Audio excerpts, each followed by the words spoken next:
ये पाठ प्रथम राजनीति विज्ञान MDS यूनिवर्सिटी अजमेर के विद्यार्थियों।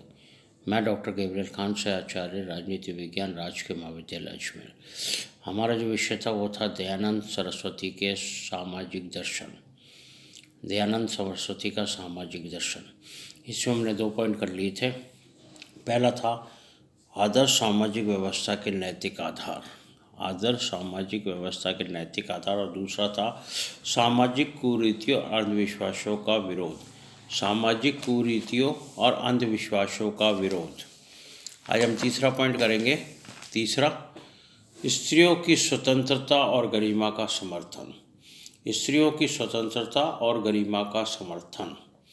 स्वामी दयानंद सरस्वती ने समाज में स्त्रियों के प्रति प्रचलित भेदभाव का घोर विरोध किया था। स्त्रियों के प्रति जो भेदभाव था, जो प्रचलन में था, उसका घोर विरोध किया था दयानंद सरस्वती ने। उन्होंने वेदों व अन्य शास्त्रों की प्रामाणिक व्याख्या के द्वारा यह सिद्ध किया, प्रामाणिक व्याख्या के द्वारा यह सिद्ध किया कि स्त्रियों की स्वतंत्रता का निषेध, स्त्रियों की जो स्वतंत्रता है उसका निषेध का कोई धार्मिक या शास्त्र सम्मत आधार नहीं है। ना तो कोई धार्मिक आधार है और ना शास्त्र सम्मत आधार है।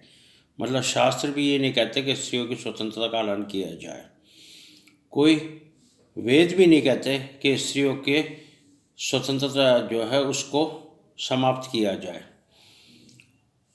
उन्होंने स्त्रियों को शिक्षा से वंचित किए जाने की परंपरा समाज में प्रचलित कुरीति की संज्ञा दी।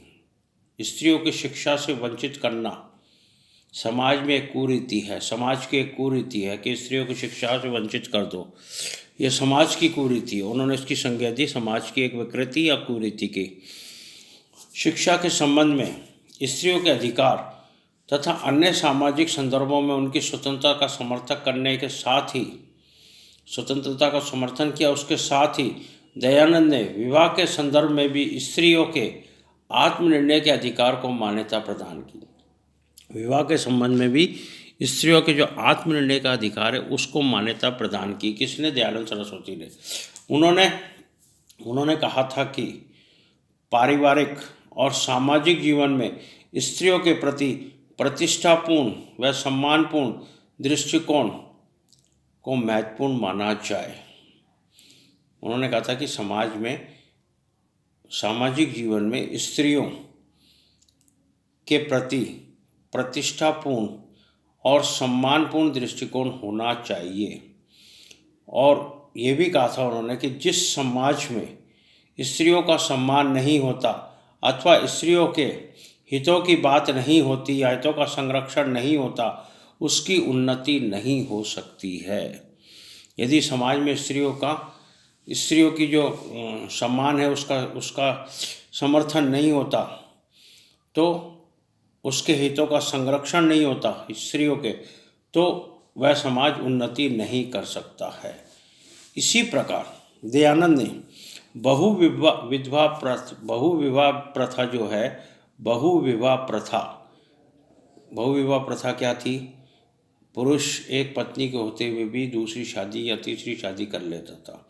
बहुविवाह प्रथा का भी विरोध किया और प्रतिपादित किया कि एक पत्नी के जीवित रहते हुए पुरुष द्वारा दूसरा विवाह अथवा एक पति के जीवित रहते पत्नी द्वारा दूसरा विवाह करना उचित नहीं है। यदि पुरुष ने पत्नी के जीवित होते हुए दूसरा विवाह किया या पत्नी ने पुरुष के जीवित होते हुए दूसरा विवाह किया तो ये उचित नहीं है। उन्होंने पुरुषों द्वारा अपनी पत्नी की उपेक्षा करने को दोषपूर्ण माना। पुरुषों के द्वारा यदि पत्नी की उपेक्षा की जाती तो उसे दोषपूर्ण माना। इसी प्रकार दयानंद ने सती प्रथा का भी विरोध किया था। सती प्रथा का भी विरोध किया था। विधवा विवाह को सम्मति देते हुए उन्होंने प्रतिपादित किया था कि विधवा विवाह का उन्होंने समर्थन किया था। विधवा विवाह को सम्मति देते हुए उन्होंने प्रतिपादित किया था कि पति की मृत्यु हो जाने पर ऐसी स्त्री का जिसका विवाह तय हो चुका हो, ऐसी स्त्री का जिसका विवाह तय हो चुका हो और उसका पति की मृत्यु हो गई, तो उसे पुनर्विवाह करना चाहिए, उसका पुनर्विवाह किया जाना चाहिए। यदि उसका विवाह तय हो गया और पति की मृत्यु हो गई तो उसका पुनर्विवाह किया जाना चाहिए। दयानंद ने यह कहा था कि विधवा स्त्रियों और विधुर पुरुषों के पुनर्विवाह पर सामाजिक मान्यताओं या राज्य द्वारा विधि के द्वारा प्रतिबंध लगाए जाने पर समाज में व्यभिचार का प्रचलन होगा। यदि उन पे कोई वो लगाया जाता है, कोई प्रतिबंध लगाया जाता तो ये अनैतिक होगा, ये व्यभिचार का प्रचलन करेगा, समाज में व्यभिचार का प्रचलन करेगा। इस प्रकार उन्होंने स्त्रियों की स्वतंत्रता और गरिमा का समर्थन किया था। ये था तीसरा पॉइंट, स्त्रियों की गरिमा और स्वतंत्रता का समर्थन। चौथा पॉइंट आता वर्ण व्यवस्था के प्रति सुधारवादी दृष्टिकोण। वर्ण व्यवस्था के प्रति सुधारवादी दृष्टिकोण। स्वामी दयानंद सरस्वती ने वेदों में वर्णित वर्ण व्यवस्था को सामाजिक संगठन के विवेक सम्मत और वैज्ञानिक आधार के रूप में मान्यता प्रदान की थी। विवेक सम्मत और वैज्ञानिक आधार के रूप में मान्यता प्रदान की थी। जो वर्ण व्यवस्था जो वेदों में वर्णित है उसको उन्होंने वैज्ञानिक आधार के रूप में मान्यता प्रदान की थी। उन्होंने कहा था कि वेदों में वर्णित जो वर्ण व्यवस्था है वो ईश्वर द्वारा मनुष्य की क्षमता के अनुसार उसके कार्यों के विभाजन की स्वाभाविक व्यवस्था को व्यक्त करती है। क्या करती है? मनुष्य की क्षमता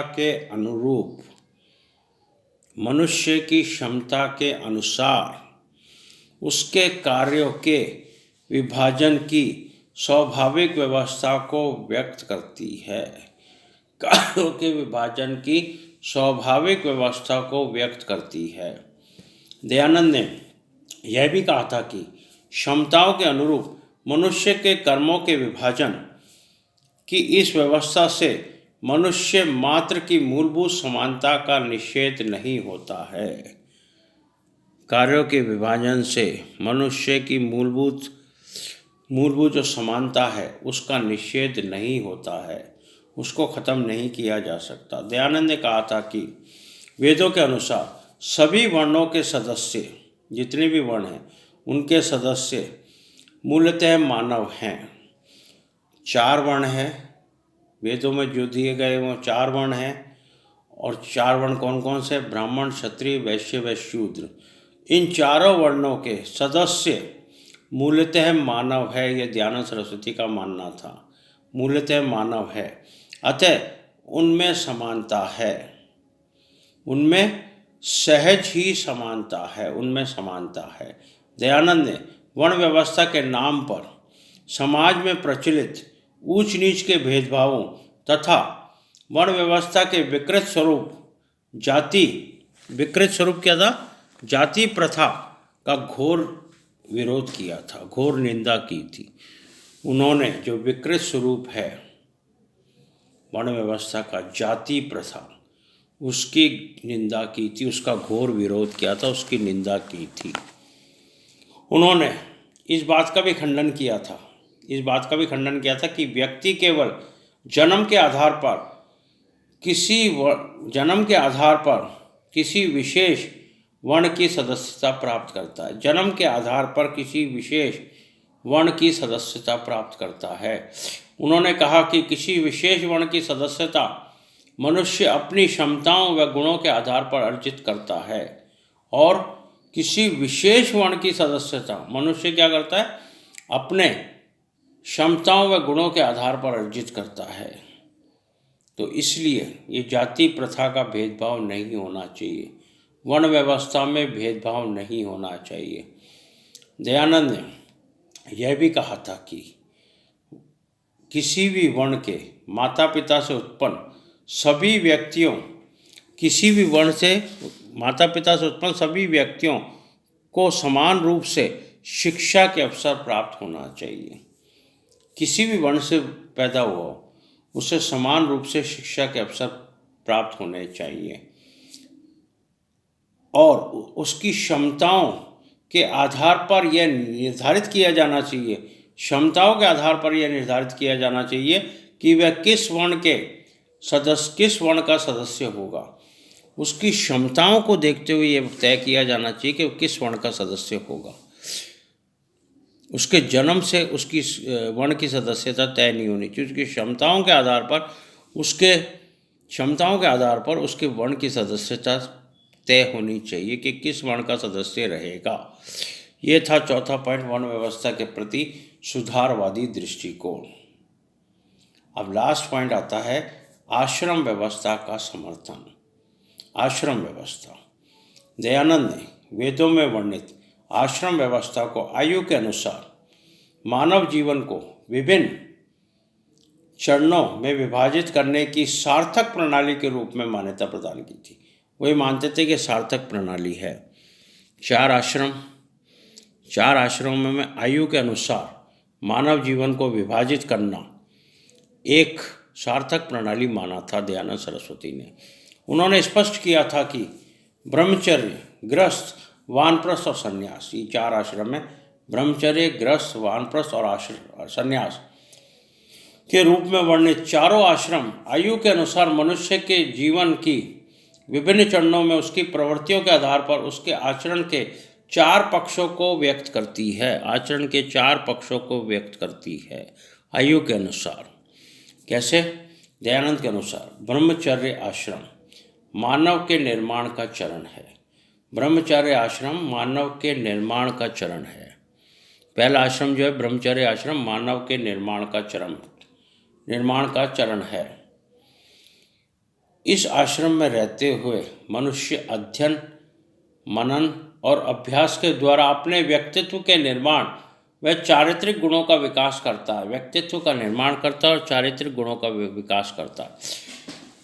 इसी प्रकार गृहस्थ आश्रम, जो दूसरा आश्रम है, गृहस्थ आश्रम में व्यक्ति पारिवारिक जीवन के सुखों का उपयोग व पारिवारिक दायित्वों का पालन करता है। पारिवारिक जो सुख है उसका उपभोग करता है और पारिवारिक दायित्वों का पालन करता है, उसके जो पारिवारिक दायित्वों का पालन करता है। वानप्रस्थ आश्रम में व्यक्ति सांसारिक विषयों से अपने मन को धीरे धीरे अलग करके एकांत में परमेश्वर की साधना करता है।